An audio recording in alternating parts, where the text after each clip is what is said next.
आज की जो वीडियो है ये एक क्वेश्चन को हम कोशिश करेंगे कि आंसर करें या ओपिनियन शेयर करें। फॉर एग्जांपल बहुत से क्वेश्चंस आते हैं इस तरह के। मैं एक एग्जांपल आपके सामने रखता हूँ। ये ताहिर भाई का मैसेज है। Dear Shahil and Ali, I am currently driving 10 Gen Civic and want to upgrade my car. I can either get a Civic 11 generation or a crossover like Tucson or Sportage in the same budget. Really confused on what to get out of these two. What would you recommend? इसी question की एक और example share करता हूँ। Dear Bloomberg brothers, can you please make a comparison video of a sedan and crossover? Which one is a better buy in the same budget? Regards, Ahmed. इस तरह की और भी बहुत से मैसेजेस हैं, हमें पर्सनल लेवल पर भी आते हैं, फेसबुक ग्रुप पे भी आते हैं। और वाकई में ये क्वेश्चन जॉन सा, आई एम श्योर जो बंदा भी इस वक्त सेम प्राइस ब्रैकेट के अंदर मार्केट में गाड़ी लेने निकला है ज़रूर कंपेयर करता होगा, ज़रूर सोचता होगा। सो आई थिंक जहाँ तक हमारा नॉलेज है इन दोनों गाड़ियों के प्रोज और कॉन्स डिस्कस करते हैं। एज ए केस एग्जांपल हमारे पास आज सिविक 11 जनरेशन है और हमारे पास स्पोर्टेज है। ये इसका फ्रंट व्हील ड्राइव वेरिएंट है, इसके अलावा ऑल व्हील ड्राइव भी आता है। दोनों में डिफरेंस है। अगर आपने स्पोर्टेज फ्रंट व्हील ड्राइव का रिव्यू चेक करना है तो स्क्रीन के ऊपर उसका लिंक नज़र आ रहा है। इंडिपेंडेंट रिव्यू सिविक का भी हमने किया है, आरएस का भी किया है और बेस मॉडल का भी किया है। वो भी आप इस वक्त जो स्क्रीन पर लिंक आ रहा है उसको क्लिक करके देख सकते हैं।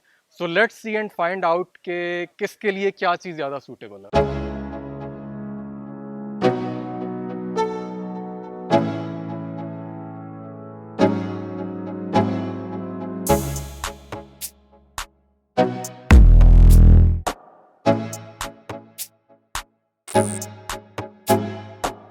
सो व्यूअर्स, वीडियो स्टार्ट करने से पहले हम आप सब लोगों को इनवाइट करना चाहेंगे हमारी फेसबुक कम्युनिटी पे, जिसका नाम है ब्लूमबर्ग ओवरड्राइव, और इसका लिंक भी अभी आपको स्क्रीन पे नज़र आ रहा होगा।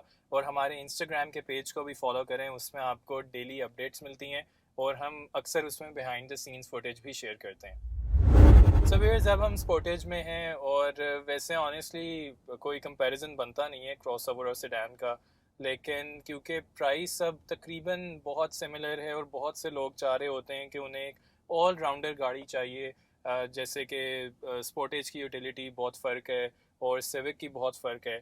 लेकिन अब कीमतें क्योंकि इतनी करीब आ चुकी हुई हैं, तो मेरे ख्याल से जो भी इस प्राइस ब्रैकेट में जाता है वो ये ज़रूर एक बार सोचता होगा कि क्या वो क्रॉसओवर ले या सेडान ले। एग्जैक्टली ये चीज़ हम अपने रिव्यूज़ में भी कहते हैं कि पाकिस्तान में लोग कैटेगरी को कंपेयर नहीं करते, प्राइसेस को कंपेयर करते हैं। प्राइस वाइज कंपैरिजन जो आता है वो इन्हीं का आता है।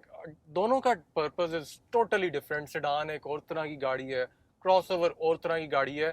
लेकिन प्राइस की वजह से मैं भी शायद अगर दोनों में से एक लेने जा रहा हूँ, ये नई गाड़ी लेने जा रहा हूँ, तो ज़रूर सोचूंगा कि उसी प्राइस में मैं सेडान लूँ या क्रॉसओवर लूँ। सिडान्स के अंदर भी सबसे ज़्यादा जो हमें लोग क्वेश्चन कर रहे होते हैं, ये जो मेरे अपने जानने वाले भी हैं, आपके भी जानने वाले हैं, और इवन ये जो हमें मैसेजेस अभी आए हैं, वो क्वेश्चन सिविक को लेके क्यों करते हैं? व्हाई नॉट करोला और एलांट्रा? इसकी क्या रीज़न बनती है? प्रॉबेबली देखें, civic is the most expensive sedan currently जो इस लीग की एसी सेगमेंट में, तो मेरे ख्याल से तो यही इसकी मुझे समझ आती। वरना पर्सनली आई थिंक मैंने पहले भी रिव्यूज़ में कहा है, मेरे ख्याल से Elantra is the best value for money even at this price जो अभी वो है उसकी। और सिविक लेकिन ठीक है, उसकी कीमत ज़्यादा है। अब मैं उस डिबेट में नहीं पढ़ूंगा कि वो क्यों ज़्यादा है क्यों नहीं। आई एम श्योर उसके लिए आप लोगों ने हमारे रिव्यूज़ देखे होंगे, हमने बहुत डिटेल में उसके कंपैरिजन भी किए हैं और उसके रिव्यू भी किए हैं। लेकिन जैसी बात सिविक की आती है तो मेरा ख्याल है because of the price bracket लोग फिर जो और गाड़ियां सोचते हैं, कंसिडर करते हैं सिमिलर प्राइस ब्रैकेट के अंदर, वो the first entry was Sportage in a market. फिर टूसॉन कंसिडर करते हैं लोग। Sportage and Tucson I think one and the same thing. इनके अलावा एक गाड़ी है ओशान X7, उसके बारे में भी लोग कंसिडर करते हैं। बट आई थिंक मेनली सबसे ज़्यादा जो कंपैरिजन होता है वो स्पोर्टेज टूसॉन और सिविक का होता है। सबसे कॉमन तो यही है। मज़ीद आगे बढ़ने से पहले हम 5-6 फैक्टर्स हैं जिनकी बेसिस पे कंपैरिजन करेंगे स्पोर्टेज और सिविक का, क्रॉसओवर सेडान का टू बी प्रिसाइज। और इसमें जो 5 फैक्टर्स हैं वो number 1 specs and features, then performance जिसमें हम इसकी एक्सेलरेशन प्लस फ्यूल एवरेज की डिस्कशन करेंगे, फिर राइड कंफर्ट, प्रैक्टिकलिटी और ड्राइविंग डायनामिक्स। तो इनकी बेसिस पे हम अभी एक क्विक कंपैरिजन करेंगे और एंड पे अपना फाइनल वर्डिक्ट आप लोगों को प्रेजेंट करेंगे। तो स्टार्ट कर लेते हैं जी स्पेक्स एंड फीचर से। अभी हम लोग ये फ्रंट व्हील ड्राइव स्पोर्टेज में बैठे हुए हैं, तो इसी प्राइस रेंज में ओरियल ही आती है, आरएस तो ज़रा वो ऊपर निकल जाती है। तो ओरियल के साथ अगर इसका कंपैरिजन करें, इसमें कुछ जो बेहतर चीज़ें हैं, पहली चीज़ जो बहुत बड़ा फैक्टर है वो इसका पैनोरामिक रूफ, उसमें स्टैंडर्ड साइज सनरूफ आता है और इसमें पैनोरामिक रूफ है। फिर इसमें आपको पार्किंग सेंसर्स भी मिलते हैं जो सिर्फ बैक साइड पे मौजूद हैं। ऑल व्हील ड्राइव स्पॉटेज में फ्रंट एंड बैक आते हैं और सिविक में कोई भी नहीं आता। इवन जो उसका top of the line variant भी आ रहा है उसमें भी पार्किंग सेंसर्स नहीं है।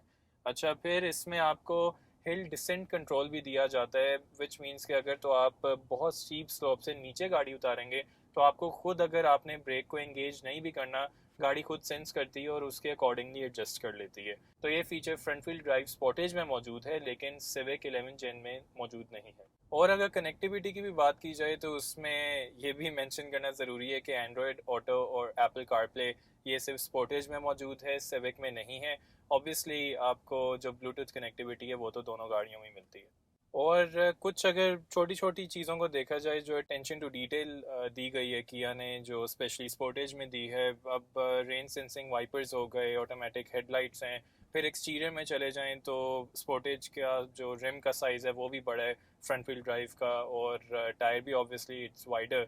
और इसमें आपको एलईडी हेडलाइट्स दी जाती हैं, जबकि ओरियल में 11 जनरेशन में नहीं दी जाती थी बल्कि 10th में दी जाती थी। और मेरे ख्याल परफॉर्मेंस की ये बात कर लेते हैं थोड़ी सी। मैंने दोनों गाड़ियां काफ़ी एक्सटेंसिवली चलाई हुई हैं। मुझे दोनों की परफॉर्मेंस में कोई बहुत ज़्यादा, एक होता है ना बहुत सिग्निफिकेंट या नोटिसेबल डिफरेंस हो, वो मुझे फील नहीं होता। काफ़ी दोनों की परफॉर्मेंस जो है ना वो सिमिलर लगती है। एक्सेलरेशन दोनों की सिमिलर है, शायद एक आधी गाड़ी का गैप हो। अगेन डिपेंड्स के कौन सा ड्राइवर कैसा है, ये किसका लॉन्च कैसा हुआ है कैसा नहीं हुआ।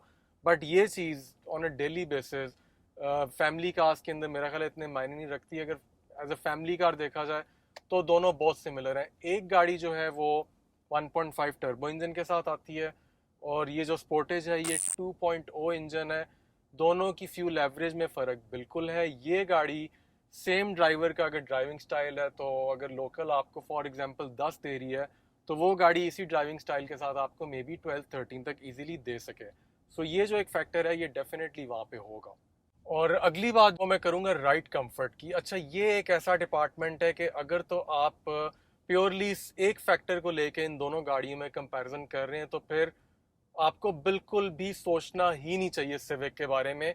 कंफर्ट के डिपार्टमेंट में ये गाड़ी बहुत ऊपर है उससे।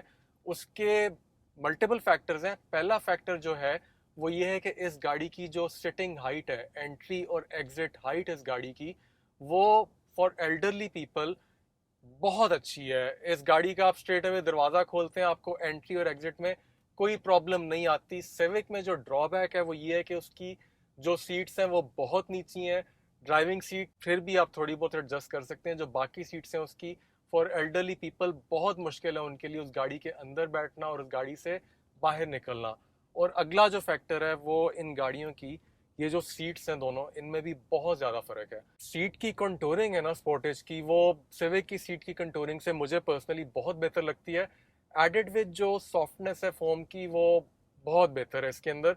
लॉन्ग जर्नीज के ऊपर सिविक चलाते हुए थोड़ी देर बंदा ड्राइविंग प्लेयर एंजॉय करता है। ये बाय द वे एक फैक्टर है जिसकी हम आगे जाके इस वीडियो में भी बात करेंगे। बट आफ्टर अ वाइल जब ड्राइविंग प्लेयर से आपकी थोड़ी सी बस हो जाती है, आपको कंफर्ट चाहिए होता है, तो उस वक्त अगर आपने दोनों गाड़ियाँ एक्सपीरियंस की हैं तो डेफिनेटली आपको स्पोर्टेज ज़्यादा उस वक्त याद आना शुरू हो जाएगी। अच्छा, जो कंफर्ट की एक और भी बात बहुत ज़रूरी वो ये कि इसमें एडजस्टेबल आपके पास लंबार सपोर्ट की ऑप्शन है ड्राइवर के लिए। सिविक में वो भी मिसिंग है। उसके अलावा अगर तो प्रैक्टिकलिटी की बात की जाए, अब ऑब्वियसली बीइंग अ पैसेंजर, एक पहली बात तो ये कि मेरे पास प्लेंटी ऑफ नी रूम है और उसके अलावा ऑब्वियसली हेड रूम भी बहुत ज़बरदस्त है। ओवरऑल कैबिन स्पेस साइज़ की वजह से स्पोर्टेज की तो ज़्यादा ही है, तो प्रैक्टिकल ये ज़्यादा है अगर आपने 3 लोगों को पीछे बिठा के ट्रैवल करना है। ऑल्दो आइडियल सिचुएशन नहीं होगी लेकिन स्पोर्टेज में ज़्यादा कंफर्टेबली वो ट्रैवल कर सकेंगे। और प्रैक्टिकलिटी में एक और भी इसका जो बहुत अच्छा फीचर है स्पोर्टेज में वो ये कि इसमें 60-40 स्प्लिट रेशो में आप इसकी पिछली सीट्स को फोल्ड भी कर सकते हैं, और ये चीज़ अभी भी सिविक में मौजूद नहीं है। ये 10 जेन में भी नहीं थी और 11 जेन में भी नहीं है, तो ये ज़रा प्रैक्टिकलिटी में स्पोर्टेज को बेहतर कर देती है। और obviously being sort of a hatchback, इसमें ये भी एडवांटेज है कि जो इसकी ओपनिंग है, अगर आपने बड़े आइटम्स को एक साथ डालना है अंदर तो वो भी स्पोर्टेज में बआसानी आप रख सकते हैं। और एज आई सेड अर्लियर कि आप पिछली सीट्स को फोल्ड करके लॉन्गर आइटम्स को भी इसमें स्टोर कर सकते हैं। तो अब एक और बहुत इंपॉर्टेंट बात करते हैं जो कि सबसे ज़रूरी उन लोगों के लिए जिन्होंने गाड़ी बहुत ज़्यादा खुद चलानी है। अच्छा, ड्राइवर जो होते हैं वो डिफरेंट तरह के होते हैं। मेरा ड्राइविंग स्टाइल टोटली और तरह का है, शाहिल का डिफरेंट है, आपका डिफरेंट है, और जो आप साथ बैठे हुए हैं आपका उससे भी ज़्यादा डिफरेंट होगा। अच्छा, ड्राइविंग स्टाइल अगर तो आपका एग्रेसिव है, आपके लिए फिर सिविक एक बेहतर गाड़ी है, क्योंकि सिविक का जो कंट्रोल है, सिविक की जो ब्रेकिंग है, सिविक की हैंडलिंग है, वो आई थिंक क्रॉसओवर से तो बिल्कुल ही आप उसको कंपेयर नहीं कर सकते। और इवन बाकी भी जितनी सेडान्स इस वक्त पाकिस्तान में अवेलेबल हैं, probably Civic is in terms of driving dynamics one of the best cars जो यहाँ पे आप खरीद सकते हैं ब्रांड न्यू। अच्छा, अगर आपका ड्राइविंग स्टाइल एग्रेसिव नहीं है, आप उन लोगों में से हैं जो गाड़ी बहुत आराम से चलाते हैं, जो गाड़ी पीसफुली चलाते हैं, तो then you will be perfectly happy in a Kia Sportage और a Hyundai Tucson और any other crossover for that matter. Steering की जो गाड़ी की फील है, गाड़ी को अगर आप फॉर एग्जांपल किसी टर्न के ऊपर तेज गुजारते हैं तो स्पोर्टेज में आपको डर लगेगा, वेरा सिविक में आपको उतना डर नहीं लगेगा जितना आपको स्पोर्टेज के ऊपर लगेगा।